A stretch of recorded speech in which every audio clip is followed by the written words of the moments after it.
Bien, avant d'aborder directement la notion d'intellectuel collectif et la manière dont je le vois, je voudrais revenir un petit peu sur l'enjeu que représente la promotion de la notion d'idée et les obstacles qu'elle rencontre. Je partirai du rapport entre la pensée et l'action. Ce rapport est évidemment absolument pas mécanique. On ne peut pas décider artificiellement des événements. Cependant, on peut penser participer à la construction de possibles sans lesquels l'événement ne viendrait pas. Je vais en prendre un pour me faire comprendre, un événement historique qui a réussi. Ça arrive, c'est la prise de la Bastille. C'est effectivement un enchaînement d'événements, y compris certains sont plus profonds d'autres, d'autres un petit peu plus fortuits. Il y a la répression sanglante d'une manifestation de femmes la veille, la recherche de poudre pour se défendre, la confusion extrême devant la Bastille. L'événement est en lui-même porteur de nouveau, puisque c'est au fond la date fondatrice de l'éruption populaire dans un processus qui avait commencé précédemment. Mais en amont, il y a les Lumières. Les 2 siècles qui ont précédé la prise de la Bastille sont traversés par des révoltes, de multiples révoltes, quasiment incessantes à travers le territoire français de l'époque, sans que ça donne une révolution pour autant. Il s'est passé quelque chose qui a mûri, y compris dans l'inconscient collectif, le rejet de l'absolutisme, la reconnaissance du mérite par le travail et pas par la naissance, les aristocrates jugés inutiles, et plus en amont encore, la fin du divin et du sacré comme source de toute société. Sacré qui présidait à tous les rapports d'obéissance. Il y a donc une certaine cohérence idéologique en amont de nos comportements. Or, à partir de là, nous avons besoin, je crois, de regarder de manière critique notre propre héritage. Il me semble être double du point de vue de notre héritage politique et idéologique, la Révolution française et l'échec du soviétisme. Quoi qu'on ait pu penser de l'Union soviétique de l'époque. La Révolution française, de fait, débouche sur le fait que les schémas délégataires sont devenus des évidences. Le système représentatif s'impose quasiment comme naturel, comme étant le seul possible. Je voudrais faire 2 citations qui me semblent éloquentes. La première vient de Sieyès, qui est l'auteur du fameux pamphlet « Qu'est-ce que le tiers-État ?», un pilier donc du déclenchement du processus révolutionnaire, qui est aussi, ce qu'on sait parfois moins, le penseur du coup d'État de Bonaparte, ce qui complète un petit peu le personnage. Et Sieyès s'est battu sur une idée pendant tout au long de la Convention, c'est une citation en politique. Le peuple n'a aucune existence par lui-même. Il ne peut pas parler par lui-même parce qu'il ne peut pas penser par lui-même. Et donc il ne peut exister que par l'intermédiaire de sa représentation nationale. Et Guizot explique à Louis XVIII, au moment de la Restauration, qu'il faut absolument tolérer et intégrer dans la monarchie la dimension d'une représentation nationale, citation de Guizot, parce que c'est le moyen d'éviter les affres d'une seconde révolution. Fin de citation. Et nous vivons, les uns et les autres, avec ce système représentatif, comme s'il allait de soi, et comme s'il ne correspondait pas à ce type de démarche. L'échec du soviétisme et l'échec de ce qu'on a appelé les idéologies au XXe siècle rend aujourd'hui frileux à l'égard des idées. Le règne du pragmatisme est devenu quasiment une mode, à tel point d'ailleurs que lorsque on dit de quelqu'un qui philosophie, on ne dit pas qu'il réfléchit, on dit qu'il plane. Le terme est donc devenu complètement péjoratif.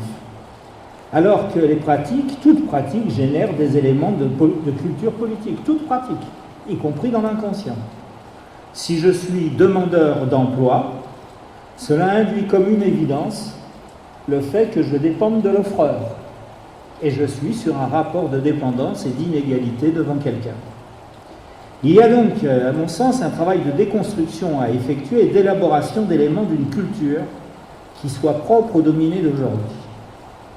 Aujourd'hui, l'impasse dans laquelle nous sommes et la colère montrent que nous avons besoin de rendre ce rapport volontaire de façon à le maîtriser le mieux possible. Il s'agit pour moi non pas de construire un programme détaillé, mais ce que j'appellerais une intention, une tension vers un autre horizon. Or, à la différence de la Révolution française que je citais, il ne s'agit pas de mettre un nouveau type de domination à la place d'un ancien type, mais l'émancipation des individus de manière collective. D'où la nécessité de dégager des éléments d'une culture adéquate, au sens large du terme, et pour cela, de casser ce qui nous semble être des évidences. Je vais prendre un exemple pour me faire comprendre. Vous avez tous entendu de ce qui se passe autour de l'Alstom. Il paraît évident, indiscuté, que l'Alstom doit retrouver des repreneurs ou que l'État doit intervenir. L'idée que les salariés pourraient se saisir de leur entreprise et de la faire fonctionner ne fait pas partie du paysage. Nous sommes donc enfermés dans des évidences en se demandant s'il vaut mieux que le repreneur soit américain ou allemand ou français. Cela pose la question donc de la fin et des moyens.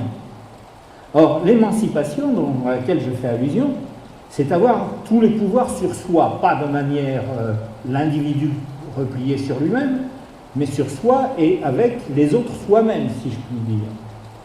Et de ce point de vue, je trouve intéressant la démarche de Foucault autour du mot pouvoir, du verbe, je ne parle pas de l'institution, c'est-à-dire du pouvoir-faire de Foucault, et non le pouvoir de l'État. Et donc ça devrait nous pousser à interroger tous les rapports de subordination à l'égard de l'État, à l'égard du capital, mais aussi à l'égard des forces structurées, que ce soit les partis, les organisations syndicales. Donc cette question de s'émanciper, non pas seulement comme un but, mais de commencer dès l'acte, ce qu'avaient, je trouve, apporté à la réflexion collective les féministes dans les années 70, leur mouvement n'attendait pas de réussir pour poser le fait de la question de l'égalité et de la liberté des femmes par rapport à leur corps, mais de le faire dès la revendication, de le commencer dès la revendication. Et sans justement la désobéissance que cela impliquait, il n'y aurait toujours pas l'IVG.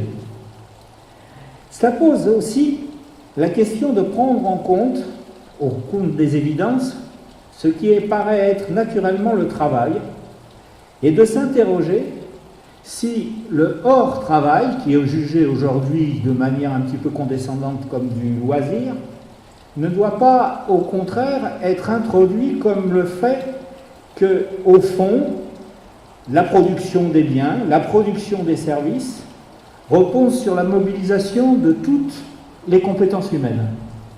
Ce que d'ailleurs le capital, de manière pudique, appelle l'employabilité ou les compétences. Je m'explique. Par exemple, un enseignant qui lit le dernier Goncourt chez lui, il se détend ou il se prépare à son travail? Et je pourrais multiplier ainsi de multiples exemples. Mais les moyens, s'ils sont analogues au but, nous posent une question dans des termes inédits. C'est qu'à partir du moment où je suis sur l'émancipation, il ne peut pas y avoir d'une part les concepteurs, les penseurs, et de l'autre les masses qui suivent. Et donc, autant nous ne pouvons tout prévoir à l'avance, autant l'émancipation n'est pas quelque chose sur laquelle on débouche par surprise sans en avoir eu l'intention. Mais nous avons, au compte des obstacles, quelque chose qui est en train de surgir de manière inédite aujourd'hui, c'est le temps de l'urgence. D'abord, c'est le sens du mouvement du capital, où au fond, en courant après la productivité, il soumet les salariés au temps de l'urgence, au point que de nombreux cadres sont obligés d'emmener du travail chez eux ou de taper sur leur ordinateur dans le train. Mais ce n'est pas seulement ça. C'est la crise, des situations désespérées qui conduisent aussi à poser les questions en termes d'urgence. Or, il faut continuellement courir, et s'il faut continuellement courir, le présent devient jetable, donc non interprétable, et le temps long devient du temps perdu. Si je conjugue cette pression de l'urgence à la faillite des grands récits du XXe siècle, eh bien, l'idéologie dominante intègre un présent qui ne s'inscrit plus sur un axe qui nous mènerait au futur. Le présent est donc pris entre un passé jugé inutile, un futur infernal. Et l'urgence n'est jamais le temps de l'élaboration, c'est le temps de la survie. Privés d'avenir, les seuls discours jugés concrets sont ceux de l'urgence. Je vous rappelais tout à l'heure que le mot philosophique est devenu synonyme de hors-sol, et tout discours sur une autre cohérence que celle non dite que nous vivons est jugé trop abstraite. D'où le fait que nous sommes de fait inscrits dans la cohérence du capital. C'est l'exemple que je prenais tout à l'heure à propos de l'Alstom. Or, la créativité demande du temps. Et l'horizon de la politique ne peut pas être celle seulement des semaines prochaines, et sans projet ni apport du passé, je le disais, le présent devient hors temps. Or, la notion de possible est liée à une posture d'attente de quelque chose, donc à une projection vers un futur. Sans cette projection, il n'y a pas d'espace pour choisir, mais seulement un espace pour s'adapter. C'est à partir de là que j'arrive à votre notion de l'intellectuel collectif, en m'interrogeant, vous allez voir, si le mot est franchement le bon, et notamment son singulier. J'y faisais allusion tout à l'heure, à mon sens, il ne peut pas y avoir de sages qui expliquent de manière pédagogique à ceux qui seraient des profanes, entendez les guillemets, ce qu'il faut savoir. La connaissance est une construction, c'est comme un puzzle. Or, il n'y a quasiment pas de pratique qui ne génère pas du savoir. Je n'induis pas que spontanément chaque pratique conduit à du vrai. Toute idée n'est pas par définition bonne à prendre. Mais c'est l'exploration commune à partir de ces pratiques, et c'est le regard critique avec des instruments critiques qui permettent la critique de ces pratiques qui permet la construction. S'il y a construction, il y a controverse. Cela suppose donc une méthode qui ne peut pas reposer sur un accord préalable, mais sur une diversité d'approches qui s'inscrit dans une tension convergente. C'est ce que nous tentons de faire avec l'OMOS, l'Observatoire des mouvements de la société, qui mêle chercheurs, militants politiques, militants syndicaux, associatifs, artistes, qui n'est pas conclusive, donc qui n'a pas de pensée officielle. Cela ne veut pas dire que nous fonctionnons au consensus ou à l'eau tiède, bien au contraire. À partir d'un accord sur l'anticapitalisme, en général, soyons concrets, à chaque séance s'expriment des différences, voire un désaccord. Et bien là est notre moteur. Nous considérons que ce désaccord est fécond, il peut signaler une insuffisance de travail collectif et nécessite l'ouverture d'un chantier. Réunis dans une tension commune, le désaccord, je le disais, est fécond. Encore une fois, non pas dans l'esprit de trouver un compromis, nous n'en avons pas besoin puisque nous laissons la conclusion à chacun, mais pour tenter de dégager autre chose que notre point de départ à chacun. Je serais tenté de dire qu'en général ça marche puisque ça débouche à chaque fois sur un nouveau désaccord. Et donc c'est ce mouvement qui nous permet au fond d'être continuellement dans une situation mobile.